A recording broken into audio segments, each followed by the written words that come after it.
Hey everybody, EchoV here, and when you have a franchise that's been going on for more than 20 years, there's bound to be some characters in that franchise that are bound to be forgotten by a vast majority of fans. And Pokemon is no exception to that, especially with more than 1,000 unique Pokemon at this point, and counting.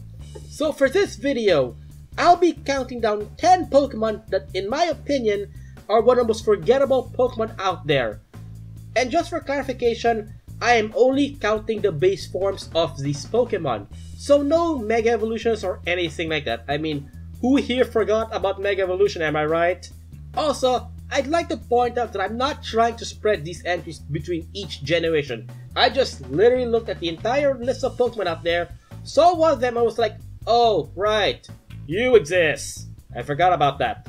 Also, I realized that the irony in making a forgetful Pokemon list, the entries in this list will ironically become more memorable because of that. But it's still a fun list to make anyway, so never mind that. Anyway, here we go! At number 10, we have Fearow.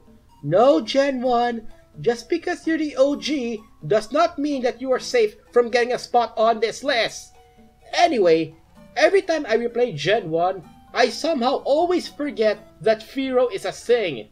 Now, the only reason why I remember Spearow and not Fearow is because of several well-known Spearow in the game, such as the Farfetch'd trade from the first game, and not to mention Kenya from Johto.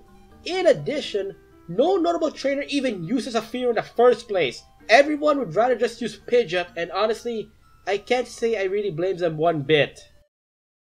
Next up on the list is Gardevoir. Now, a lot of you might argue that Gardevoir shouldn't be on this list because it was one of James's Pokemon and was most notable for butting him on the head a lot.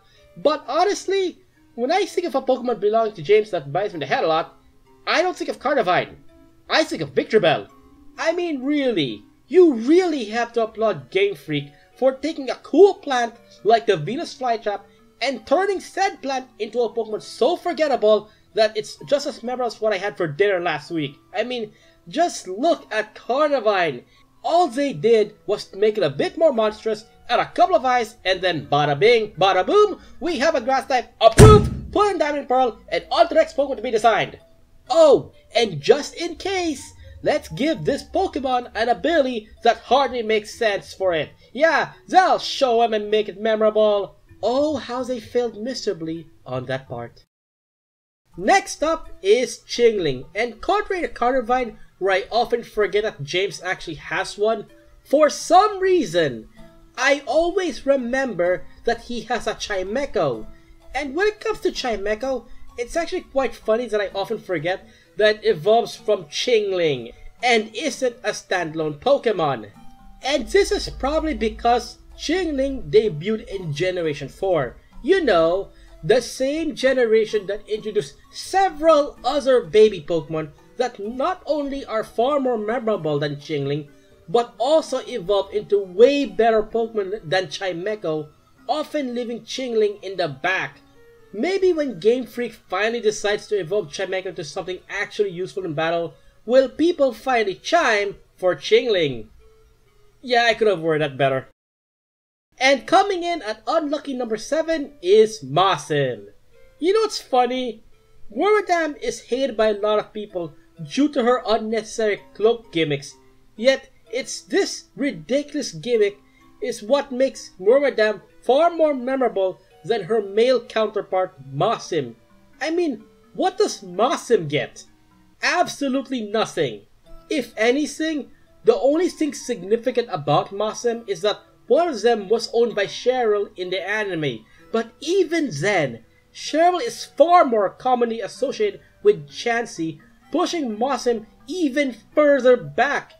Heck, I wouldn't even be surprised that a lot of you didn't even know that Cheryl actually owns a Mossym in any form of media until this video.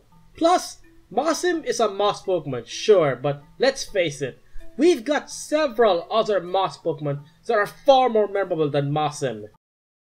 Next up are Gulpin and Swalot. Yeah, I know. These are 2 entries, but honestly, these 2 are just as forgettable as each other. Have you ever played a Pokemon game and then after running to a Pokemon you're just like, Oh, yeah, you exist. Well, that's exactly how I feel about Gulpin and Swallow. I mean, what are these things even based on? Oh, stomachs. Really? That's cool, I suppose. Now, whether or not Game Freak is on a mission to turn literally everything to a Pokemon is cool and all, but a stomach? Can they at least make it memorable? No? Well, that stinks. Moving on. Next one is Relicanth. Funny how I really like the Coelacanth. You know, the animal that Relicanth is based on, because the idea of a living fossil has always fascinated me. So why is it when Game Freak decided to make the Coelacanth into a Pokemon, they made it into one that is so forgettable? Now, I'm sure that a lot of you will be quick to point out that you need Relicanth in order to catch the Regis in the hoeing games, but that's the thing. I forget that I need one for that quest. I mean, I can remember to get a Wailord just fine, but Relicanth? I can never remember it, which is ridiculous because when you think about it, Relicanth makes sense to be needed for the Regis than Wailord. But here we are. I guess you can say that I really can't seem to remember to get a Relicanth. Yeah, let's move on. At number 4, we have Electric. Now, whenever I play the first Black and White games, I always make sure to have an Electros on my team. I guess the idea of having a Pokemon that to this day still has no weakness is what convinced me to do so. And you're probably wondering, why is Electric on this list when I clearly use an Electros? Well, the thing about that is that unlike a lot of other stone evolutions, Electric really has no reason to stay one for long, because anything Electric can learn, Electros can either learn those moves much quicker or replace them with better moves via TMs. So there's really no need to keep your Electric much longer than you need to. Just chuck a Thunderstorm in it and you're good to go. Actually, when you think about it, Electros is just a better Electric in every way possible. Number 3 now, and it is Carbink.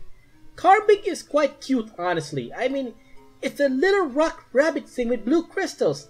That's an adorable idea if you think about it. Downside: that's all Carbink has going for it. Just because you're cute doesn't make you memorable. You need something more. Now, Carbink almost had it thanks to the introduction of Diancie, where it is stated that Carbink can evolve into Diancie under mysterious conditions. But in the games themselves, that's not a thing. So once again, Carbink is left in the dust. Carbink, in my opinion, is the definition of wasted potential. It could have had so much going for it, but Game Freak was like, nah, let's just make Diancie a mystical Pokemon, that's it, we're good. At the penultimate spot of number 2 is Furfrou. Leave it to Game Freak to make one Pokemon, attach several different forms to said Pokemon, and still somehow manage to make said Pokemon very forgettable. With the whole idea of Generation 6 being the first game in the mainline to introduce customization, you know they were gonna attach it to some Pokemon as a gimmick. And they did! To Furfrou. Two bouts of Pokemon I just couldn't care less about. I mean, what else is there to say? It's just a Pokemon that you can give a haircut to. Oh, wait, never mind. You could do that to any Pokemon back in Johto. That's rough. So much for something unique. Let's just hope that Legends ZA fixes that, though I highly doubt it. And for the number 1 spot of the most forgettable Pokemon out there is, surprisingly enough, a Pokemon that has been on several other lists. But despite all that, when you think about it, it's still a pretty darn forgettable Pokemon. And that Pokemon is LGM and Behem. You know, it's funny. For several decades, humanity has always been fascinated by the existence of both aliens and life beyond the universe. So much so that aliens are pretty much a main part of pop culture. Yet somehow, someway, when Game Freak finally decided to make a Pokemon based on aliens, they somehow made them extremely forgettable, so that even after all this time, they are still forgettable as all heck. And I know what you folks are gonna say out there. Well, what about that line they had in the anime? It was funny, right? I'm afraid idiots are hard to hypnotize. I mean, you're not wrong. It is funny, but how often do you even think of that scene anyway? Because I sure as hell don't even think about it at all. And that scene just proves my point, that it doesn't matter how much of an impact you made in the anime. If you're a forgettable Pokemon, you're just gonna be forgotten, period. Well, that and the fact that LGM and BEM are pretty darn generic. I mean, what makes them stand out anyway? Not at all, honestly. And that's it for this video. Just so we're clear, forgettable does not mean dislike. These were just the Pokemon that were unfortunate enough to be forgotten by me specifically. Really? Anyone can make this kind of list and have their own list for the most forgettable Pokemon. Anyway, any Pokemon that you think should have been on this list, remember them and comment below.